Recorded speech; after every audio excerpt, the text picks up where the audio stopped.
విఘ్నేశ్వరాయ నమః. అందరికీ నమస్కారం అండి. నేను మీ Ratna. Welcome to our channel.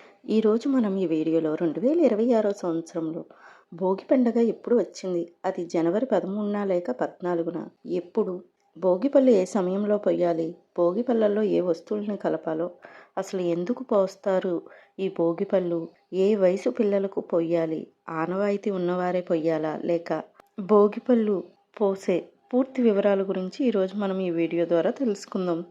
వీడియోని ఎక్కడా కూడా స్కిప్ చేయకుండా చూడండి, అప్పుడే పూర్తి వీడియో అర్థమవుతుంది. అంతకంటే ముందుగా ఇంతవరకు నా ఛానల్ని సబ్స్క్రైబ్ చేసుకున్నట్లయితే తప్పకుండా ఛానల్ సబ్స్క్రైబ్ చేసుకోండి. పక్కనే ఉన్న బెల్ ఐకాన్ ప్రెస్ చేయండి, అప్పుడే నోటిఫికేషన్ రూపంలో నా ప్రతి వీడియోని చూడగలుగుతారు. ఇంకా వీడియోలోకి వెళ్తే, భోగ భాగ్యాల పండగ భోగి. సూర్యుడు దక్షిణాయనంలో ఉండే చివరి రోజు భోగి. ఆ రోజు చలి ఎక్కువగా ఉండటంతో భోగి మంటలు వేసుకుంటారు. మకర సంక్రాంతి పండుగ భోగితో ప్రారంభమవుతుంది. సంక్రాంతి సమయంలో కొత్త పంట రావడంతో పొలాల నుంచి క్రిమి కీటకాలు ఇళ్లల్లోకి వస్తాయి. భోగి మంటలు వేయడంతో ఇవి ఇళ్లల్లోకి రావు. సంక్రాంతి నుంచి సూర్యుడు ఉత్తరాయణంలోకి ప్రవేశిస్తాడు. ఎండ వేడి పెరగడం ప్రారంభమవుతుంది. భోగి మంటలు వేయడంతో వేడి తట్టుకునేలా శరీరం అలవాటు పడుతుంది. హోమాన్ని ఎంత పవిత్రంగా వేస్తామో భోగి మంటలు కూడా అంతే నిష్టగా వేయాలి. సూర్యోదయానికి ముందే లేచి స్నానం చేసి కొత్త బట్టలు ధరించాలి. శుచిగా ఉన్న వ్యక్తి భోగి మంటలను వెలిగించాలి. కర్పూరంతో వెలిగిస్తే మంచిదని చెప్తూ ఉంటారు. పిడకల మీద ఆవు నెయ్యితో మంటలు వేస్తే మంచిదని చెప్తారు. ఆ మంటలతో ఔషధ గుణాలు ఉంటాయని ఆయుర్వేద నిపుణులు చెబుతున్నారు. సూర్యుడు ధనురాశి నుంచి మకర రాశిలోకి ప్రవేశించినప్పుడు మకర సంక్రాంతి పండుగను జరుపుకుంటాం. ఇదే సమయంలో పంట చేతికి వచ్చిన అన్నదాత కళ్ళల్లో ఆనందం తెచ్చే సంబరమే ఈ సంక్రాంతి. ఈ పండుగకు ఒక్కరోజు ముందుగానే భోగి పండుగ వస్తుంది. సూర్యుడు దక్షిణాయనం చివరి రోజున భోగి సంబరాలు జరుపుకుంటాం. ఈ భోగి పండుగ రోజు భోగి మంటలతో సందడిగా జరిపి సాయంత్రం వేళలో చిన్నారుల తలపై భోగి పళ్ళు పోసే కార్యక్రమాన్ని నిర్వహిస్తారు. తమ పిల్లలపై తల్లిదండ్రులు, చుట్టుపక్కల వారు చిన్నారుల తలపై భోగి పండ్లను పోసి ఆశీస్సులు అందజేస్తారు. అసలు భోగి పండ్లను ఎందుకు పోస్తారో ఇప్పుడు తెలుసుకుందాం. రేగి పండ్లని భోగి పండ్లని అంటారు. వీటిని చిన్నారుల తలపై పోయడం వల్ల ఆయు ఆరోగ్యాలతో ఉంటారని, నరదిష్టి, గ్రహపీడ నివారణ కలుగుతుందని నమ్ముతారు. ఎందుకంటే తలపై భాగంలో బ్రహ్మరంధ్రం ఉంటుందని, అక్కడ ఈ పళ్ళను పొయ్యడం వల్ల పిల్లలకు మేధస్సు పెరుగుతుందని నమ్ముతారు. అలాగే శ్రీ మహావిష్ణువు ఆశీస్సులు లభిస్తాయని నమ్మకం. ఈ భోగి పళ్ళను పోసే వెనుక ఉన్న అంతరార్థం ఏమిటో, ఈ మూల కథ ఏమిటో ఇప్పుడు తెలుసుకుందాం. పురాణాల ప్రకారం శివయ్యను ప్రసన్నం చేసుకునేందుకు నరనారాయణులు బద్రీవనంలో ఘోర తపస్సు చేశారంట. ఆ సమయంలో దేవతలు వారి తలల మీద బద్రీ ఫలాలను కురిపించారంట. మరో కథనం ప్రకారం శ్రీవారిని పసివాడిగా మార్చి దేవతలందరూ బద్రీ ఫలాలు అంటే రేగి పళ్ళతో అభిషేకం చేస్తారంట. కాలక్రమేణా భోగి పళ్ళగా మారాయి. అందుకే ప్రతి సంవత్సరం చిన్నారుల తలపై పూలు, భోగి పళ్ళను కలిపి పోస్తారు. అలాగే పిల్లలకు హారతి ఇచ్చి దిష్టి తీస్తారు. మరి ఈ భోగి పళ్ళు పోసే కార్యక్రమం ఉదయం వేళల్లో చెయ్యాలా, సాయంత్రం వేళల్లో చెయ్యాలా అనే సందేహం చాలామందిలో ఉంటుంది. ఈ భోగి పళ్ళు వేసే కార్యక్రమం అనేది సూర్యాస్తమయం అవకముందే పోయాలి. కాబట్టి సాయంత్రం 5 పోసుకుంటే మంచిది. ఈ భోగి పళ్ళను 11 ఏళ్ల వయసులోపు ఉన్న పిల్లలకు పోస్తారండి. మొదటిసారి పిల్లలకు భోగి పళ్ళను పోస్తున్నట్లయితే వయసు బేసి సంఖ్యలో ఉన్నప్పుడు మొదలు పెడితే మంచిది. అయితే కొద్దిమందికి సంవత్సరంలోపు పిల్లలకు, 6 నెలల పిల్లలకు, 4 నెలల పిల్లలకు అలా పొయ్యవచ్చా అనే సందేహం అయితే వస్తుంది.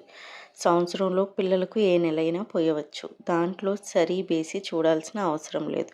అలాగే చాలామందిలో ఉండే సందేహం ఏమిటంటే ఇది ఆనవాయితీ ఉన్నవారే చేసుకోవాలా అని. ఆనవాయితీ అంటూ ఏమీ లేదండి. మనకి ఏ సంవత్సరం ఎప్పుడు మొదలు పెట్టాలంటే అప్పుడు మొదలు పెట్టుకోవచ్చు. ఈ భోగి పళ్ళల్లో ఏమేమి కలపాలో ఇప్పుడు తెలుసుకుందాం. ఈ భోగి పళ్ళల్లో చెరుకు కానీ, లేకపోతే చెరుకు అందుబాటులో లేకపోతే పటికి బెల్లం ముక్కలను కానీ, బంతి పువ్వులు కానీ, లేక చామంతి పువ్వు రెక్కలను కానీ కలుపుకోవచ్చు. అలాగే అక్షింతలు, రేగిపళ్ళు కలుపుకోవాల్సి ఉంటుంది. వీటితో పాటుగా కొన్ని చిల్లర నాణ్యాలను కూడా వీటిలో కలుపుకోవాలి. ఇప్పుడు పోసే విధానం ఏమిటో తెలుసుకుందాం. ముందుగా మీ పాప లేదా బాబుని చక్కగా స్నానం చేయించి రెడీ చేసి తర్వాత తూర్పు ముఖంగా పీట మీద కూర్చోబెట్టుకోవాలి. ముందుగా తల్లి పిల్లలకు గంధం కుంకుమ పెట్టి చేతి నిండా భోగిపళ్ళు తీసుకొని 3 సార్లు సవ్య దిశలో, తర్వాత 3 సార్లు అపసవ్య దిశలో దిష్టి తీస్తున్నట్టుగా తిప్పి పొయ్యాలి. ఆ తర్వాత అక్షంతలు వేసి హారతి కూడా ఇవ్వాలి. భోగిపళ్ళు మొదటగా చిన్నారికి తల్లి మాత్రమే పోయాల్సి ఉంటుంది. తర్వాత తండ్రితో పోయించి ఇంట్లో ఉన్న పెద్దవారితో పోయించాలి. తర్వాత వచ్చిన పేరెంటాలతో పోయిస్తే మంచిది. ఈ భోగిపళ్ళు ఆడవారు సుమంగుళ్ళే పొయ్యాలి అన్న నియమం ఎక్కడా లేదండి. ఈ భోగిపళ్ళు ఎవరైనా పోయవచ్చు. వివాహితులు, అవివాహితులు, చిన్నపిల్లలు, వితంతువులు ఎవరైనా ఈ భోగిపళ్ళను పోయవచ్చు. భోగిపళ్ళు చిన్నారికి పోసే ముందు శ్రీకృష్ణుడికి భోగిపళ్ళతో అభిషేకం చేసి తర్వాత చిన్నారికి పోస్తే మంచిది. తర్వాత వచ్చిన పేరెంటాలతో కూడా ఇదే విధంగా 3 సార్లు సవ్య దిశలో 3 సార్లు అపసవ్య దిశలో పోయించి వారికి తాంబూలం ఇవ్వడం మంచిది. ఇది ఆనవాయితీ లేని వారు కూడా చక్కగా చేసుకోవచ్చు. చివరికి దిష్టి భోగిపళ్ళను ఎవరూ తినకూడదు.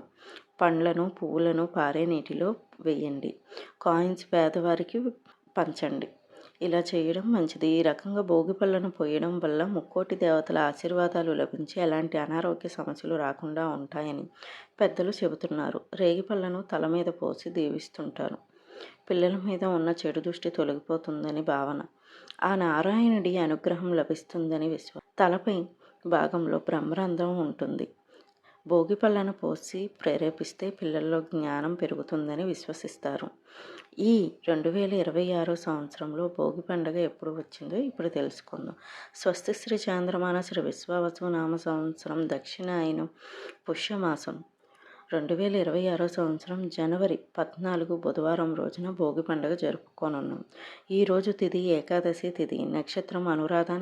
ఈరోజు విశేషంగా గోదాదేవి రంగనాథ స్వామి వారి కళ్యాణం దేవాలయాలలో జరిపిస్తారు. అలాగే ఈ రోజుతో ధనుర్మాసం అనేది పూర్తవుతుంది.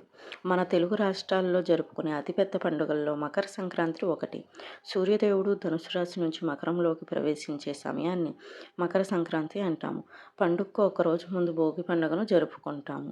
దక్షిణాయనానికి భోగి రోజుగా పరిగణిస్తాము. అందుకే దక్షిణాయనంలో పడిన కష్టాలు, సమస్యలని భోగి మంటల రూపంలో అగ్నిదేవుడికి సమర్పించి రాబోయే ఉత్తరాయణ కాలంలో సుఖశాంతులను ప్రసాదించాలనే పరమార్థం. భోగి పండుగ విశిష్టత. ఈ భోగి పండుగ మన అందరి జీవితాల్లో భోగభాగ్యాలు కలిగించేలా దీవించాలని ఆశిస్తూ ఇదండి ఈరోజు వీడియో కనుక నచ్చినట్లయితే లైక్ చేయండి, షేర్ చేయండి, అలాగే మన ఛానల్ని సబ్స్క్రైబ్ చేసుకోండి.